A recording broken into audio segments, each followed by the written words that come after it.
নবীজি সাল্লাল্লাহু আলাইহি সাল্লাম বলছেন, তুমি যে সূরা ইখলাস এর মধ্যে অল্প কয়েকটা আয়াত মাত্র খুঁজে পাও, কিন্তু আল্লাহ মর্যাদার দিক থেকে সুলুস এইটা কোরআনের 1/3 বানাইছেন।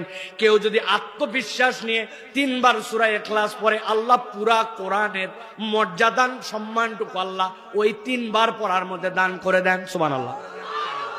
আল্লাহ রাব্বুল আলামিন নবীর মাধ্যম দিয়ে বলছেন, কুল ইয়া আইয়ুহাল কাফিরুন, এই সূরার মর্যাদা জানো, এইটা হচ্ছে রুবু কোরআনের 1/4 সমান।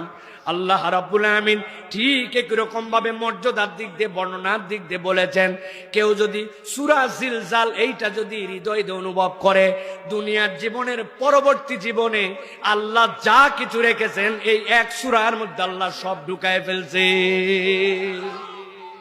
আল্লাহ রাব্বুল আলামিন বলছেন, দুনিয়ার মানুষ, যেই দুনিয়ার মধ্যে তুমি আসো, এই দুনিয়াটা মনে করো না যে সব সময় এরকমই থাকবে। আমি আল্লাহ রাব্বুল আলামিন একটা পরিবর্তন দিব তোমাদের জন্য।